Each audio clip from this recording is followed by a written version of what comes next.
بسم الله الرحمن الرحیم. من میخواهم به شما اطمینان دهم که امروز وضعیت در حال تغییر است. سرنوشت دیگری در انتظار منطقه حساس غرب آسیا است. به جز شما دانشجویان ده‌ها دانشگاه در ایالات متحده، در کشورهای دیگر هم دانشگاه‌ها و مردم به پا خواستند. درس قرآن به ما مسلمانان و به همه مردم جهان ایستادگی در راه حق است. بسیاری از وجدانها در مقیاس جهانی بیدار شده و حقیقت در حال آشکار شدن است.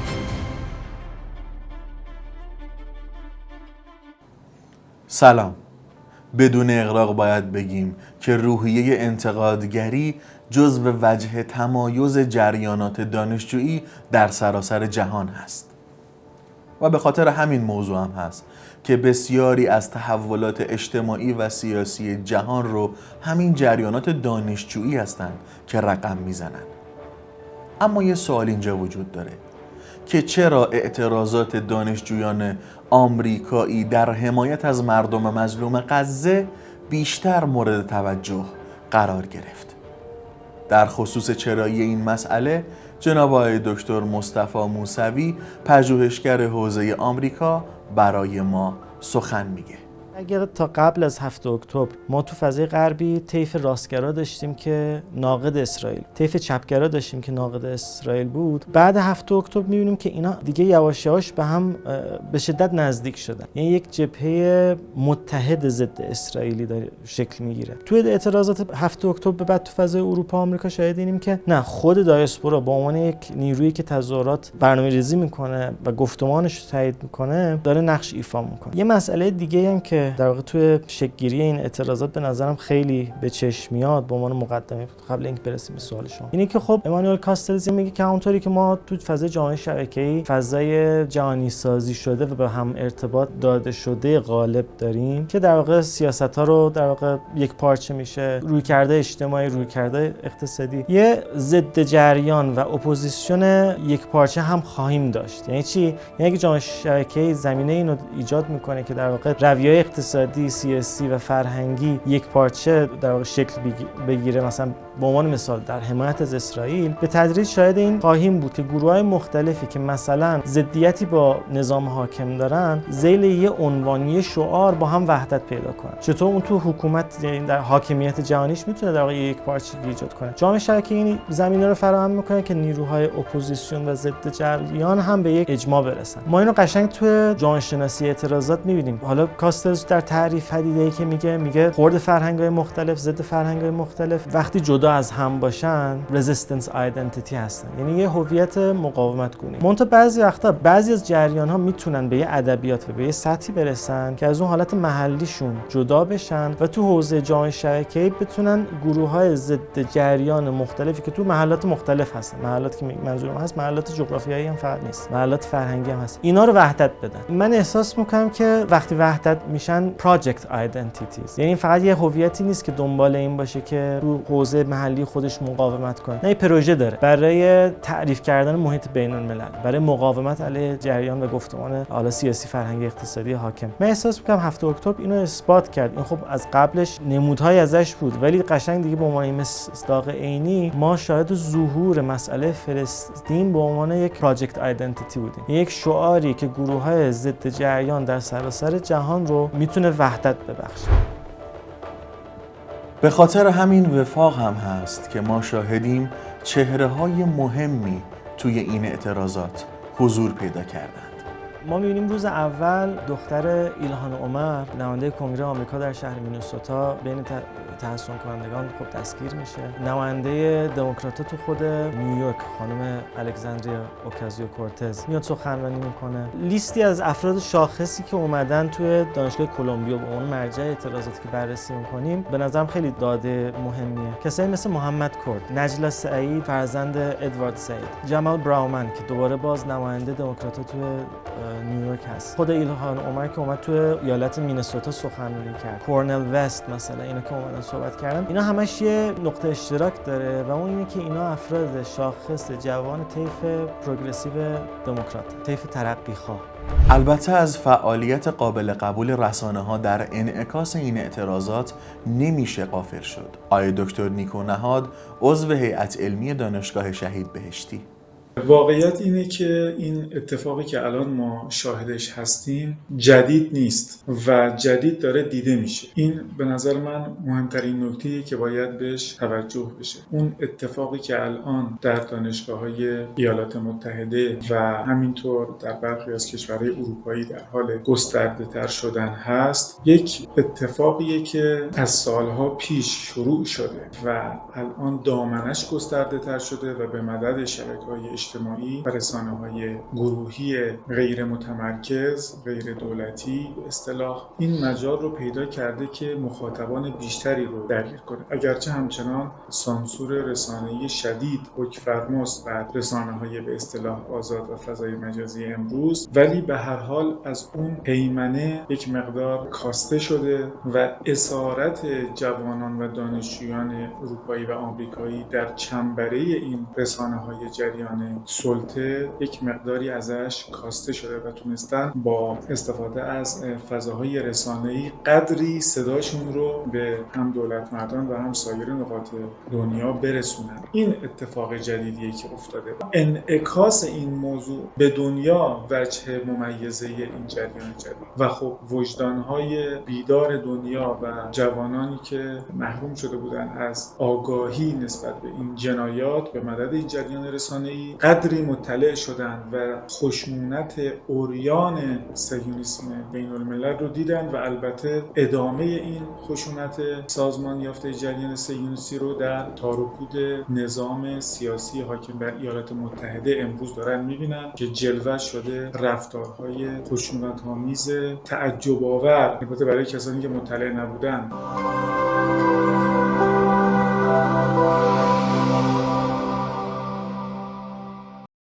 در کنار تمامی این عوامل شاید بتوان خشونت عریان پلیس آمریکا در برخورد با دانشجویان رو جزو مهمترین عوامل توجه مضاعف مردم جهان به این اعتراضات دونست. اما واقعاً چرا ما شاهد این حجم از خشونت هستیم؟ آقای دکتر ملکزاده، پژوهشگر علوم سیاسی: واقعیت اینه که به لحاظ نظری در هر دولتی انحصار استفاده از زور مشروع برای بسامان کردن عرصه عمومی رو داره. این بسامان کردن به اعتبار فهم دولت از امر نابسامان انجام میشه. حمایت دانشجویان امریکایی از مردم غزه و فلسطین از منظر سیاستمداران آمریکایی و دولت امریکا امر نابسامان. سعی میکنه که با تهدید نشد با استفاده از زور نظامی از یه منظر واقع گرایانه این قابل توضیح ازش استفاده کنه، سرکوب کنه، بازداشت کنه، اخراج کنه و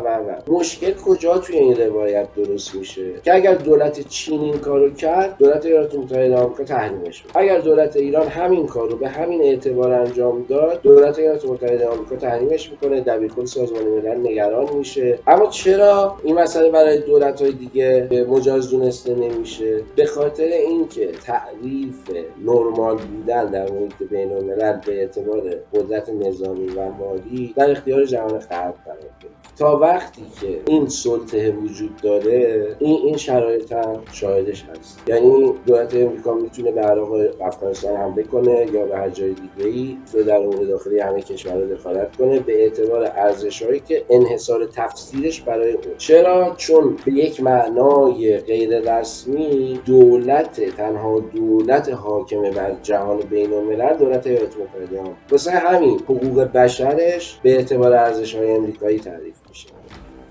در کنار این مسئله برخی دیگه هم مثل آقای یوسف عزیزی که خودشون از فارغ التحصیلان دانشگاه‌های آمریکا هستند از تسلط مالی صهیونیست‌ها بر نظام دانشگاهی آمریکا میگن.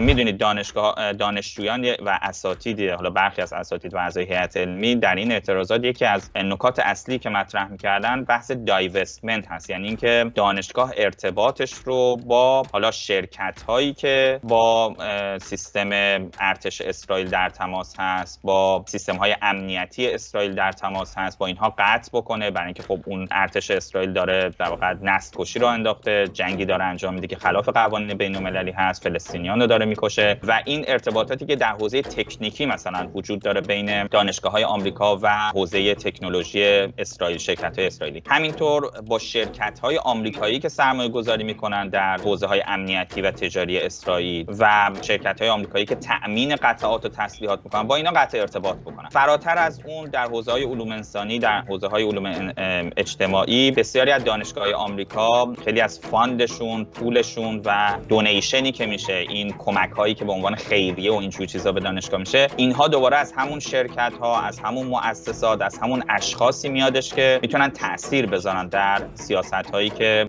دانشگاه در بلند مدت داره. خب اینها میخوان که این ارتباطات قطع بشه، دانشگاه در واقع استقلال خودش رو و اساتید و اعضای هیئت علمی استقلال خودشون رو در این مباحث آزاد پیدا کنن. الان در اعتراضات الان دیگه بحثشون صرفاً مناطق اشغالی کرانه باختری و اینها نیستش، بلکه کلاً ارتباط با دانشگاه‌های اسرائیل، با شرکت‌های اسرائیلی، با لابی اسرائیلی و بیرون آوردن پول اینها از دانشگاه آمریکا است. این یکی از دلایل مهمه و فهم این رابطه و قدرت نفوذ لابی اسرائیل خب یه نکته مهمی هستش که در سیاست آمریکا باید اون رو متوجه باشیم.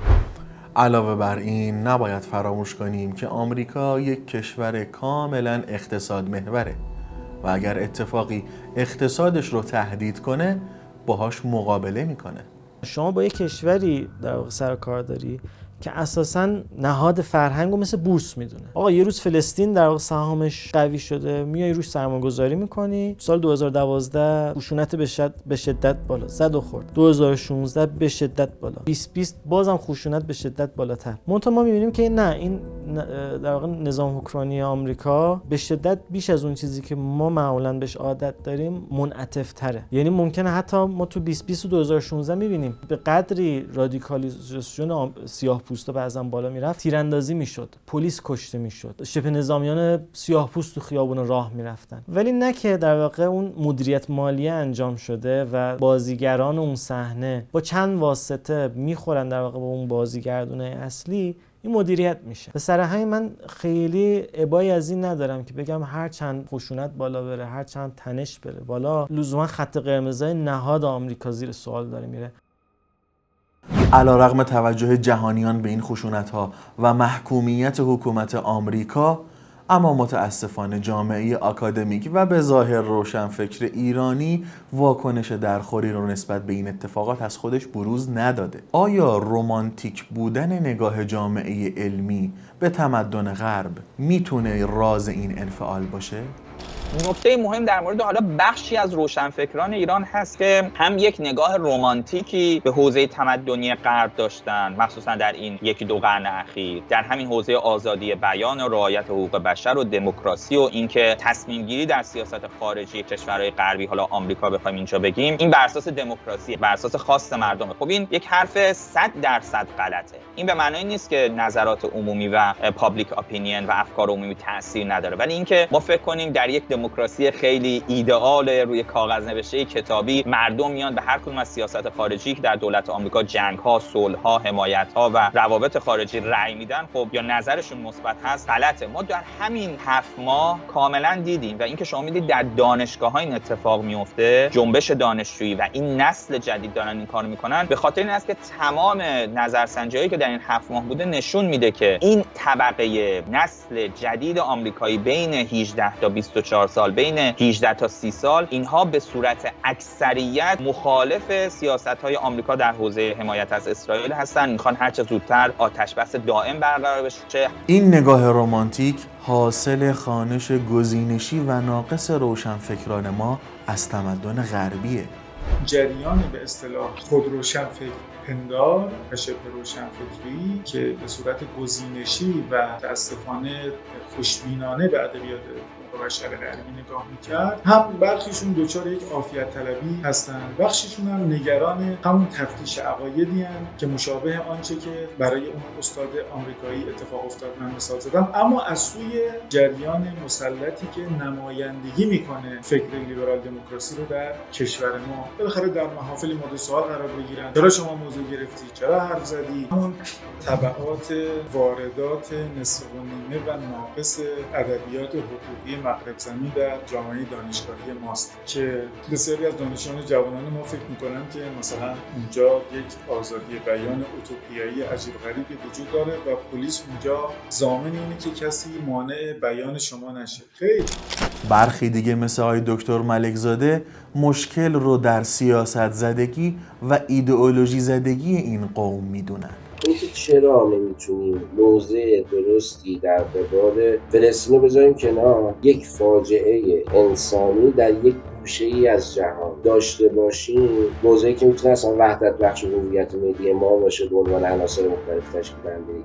دلیل اساسیش اینه که ما بیشتر از اینی که درگیر مبانی باشیم با دعواهای روزمره درباره سیاست مشغولیم. یعنی فکر میکنیم که اگر از جنایت اسرائیل دفاع کنیم از جمهوری اسلامی دفاع کنیم، فکر میکنیم اگر از سرکوب دانشجویان در دانشگاه‌های امریکایی انتقاد کنیم داریم از جمهوری اسلامی دفاع کنیم. چون نمیخواهیم از جمهوری اسلامی دفاع کنیم چیکار میکنیم؟ سکوت میکنیم یا موضوعات دیگه هست که باید در موردش صحبت بکنیم، بقیه دارن در موردش صحبت میکنن.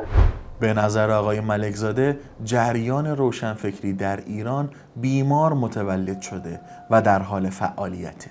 اون چیزی که در ایران معاصر به عنوان روشنفکر تعریف شده و در نظر گرفته شده بیشتر متخصص انسان برخوردار از اینفورمیشن، اطلاعات. به همین دلیل شما میتونید با آدمایی رو ببینید که در مواجهه با برخی پدیده ها مواضع خیلی رادیکالی میگیرن و اگر همون پدیده در جایی مثلا مثل ایالات متحده مثل فلسطین اتفاق بیفته یا سکوت میکنن یا تلویحاً توجیه میکنن و بدتر از اون حمایت میکنن از کسی که دست به اقدامی زده که پیشتر علیهش موضع رادیکال منفی گرفت. از طرفی بین منتقد بودن و منتقد حکومت بودن هم یک رابطه وجود شناختی برقرار شد، به نحوی که منتقد بودن یعنی به همه فراخوانی‌های حکومت نگفتن و به این اعتبار روشنفکر بودن یعنی ضد دولت بودن، یعنی ضد وضع مستقر بودن. حالا ببینیم اگر یک لیبرال، حالا وطنی غیر وطنی هر چیز، بخواد در مورد مثلا ماجرای جنایت رژیم صهیونیستی توی فلسطین موضع بگیره، یه جوری که بگه که اصلا آقا من با جمهوری اسلامی هم مشکل دارم و این ما به عنوان چه میدونم طرفداران جهان آزاد اتفاقا اگر مبانی وجود داشته باشه و تعمق در معنا وجود داشته باشه ما اتفاقا شاکیم، طلبکاریم. اما وقتی مبانی نباشه موقع وامیسته این طرف دیوار عزا باشه با این دستش سینه میزنه، این طرف دیوار عروسی باشه بشکن میزنه. انسان فاقد معنا و مبناست. یه گروه دیگه هم هستند که مشکل رو در عدم وجود نگاه استراتژیک به مسائل جهانی در بین اندیشمندان ایرانی جستجو میکنن. یکی از مشکلات اساسی به نظر من ایران پس از انقلاب فقدان عمق استراتژیک تو فضای اروپا آمریکا بود. حالا کلمه عمق استراتژیک یکم تبدیل به کلمات چهارگونه شده. یکی از دلایلی که ما عمق استراتژیک نداریم اینه که ما نتونستیم به یک جریان فرهنگی زنده، در واقع یه گفتگو دو طرفه با ادبیات مثلا غربی برسیم. یعنی چی؟ ما خیلی دغدغه مخاطبین غربیمون رو متوجه شدیم و نه اونا تا حالا خیلی متوجه حالا دغدغه‌های ما شدن. یکی از دلایلش اینه که ما کشور ایران با کشورهای اروپایی و آمریکایی تجربه مشترک خیلی کمی داره. کشورهای دیگه منطقه ما لزوما اینجوری نیست. ما حتی نسبت به توانایی و در واقع عمق راهبردی و استراتژیکی که توی اروپا و آمریکا برای ما وجود داره خودآگاهی نداره. و با بحث اتفاقا من مشکلم اینه، سطحی بودن بعضی از تحلیل‌ها و شعاری بودن بعضی از تحلیل‌ها ما رو از خیلی از فرصت‌های واقعی خودمون داره کنار میزنه. یکی از ناراحتی‌های در واقع امثال مرضی هاشمی تو ایران نسبت به جریان BLM این بود که شما اومدید از یک کسی مثل جورج فلوید که حالا از جهت شخصی و اجتماعی و BLM که حامی LGBT و اینا حمایت کردید تو ایران و گفتید آمریکا این نشونه مثلا تضعیفش و اینا به عنوان BLM. اون وقت از نیروهای سیاه‌پوستی که به عشق شما تو آمریکا مسلمونن و در واقع اونا دارن حجمای اصلی و کتککاری و زندان دارن تمام میکنن نسبت به اون قافلی. این دلیلش چیه؟ دلیلش همین فقدان تحلیل نسبت به اتفاقات خود آمریکاست و اینکه یه جورایی دنبال تحلیل خوبیم نه لزوما تحلیل واقعی. در آخر هم باید بگیم علی‌رغم عدم توجه کافی اصحاب علم در ایران نسبت به این قبیل اتفاقات، این اعتراضات دانشجویی تأثیرات بلند مدت خودش رو در سیاست‌گذاری‌های کلان جهان خواهند گذاشت.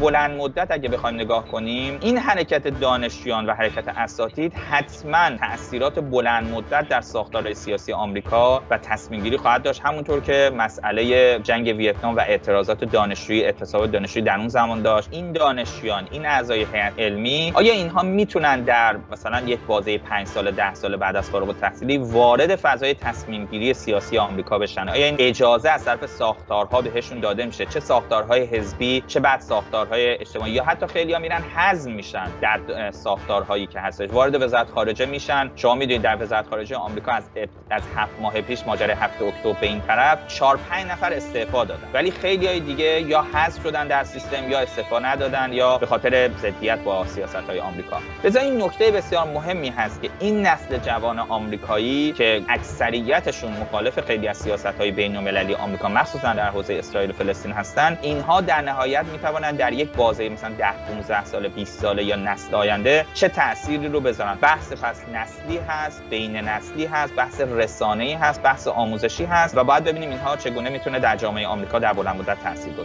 باشه.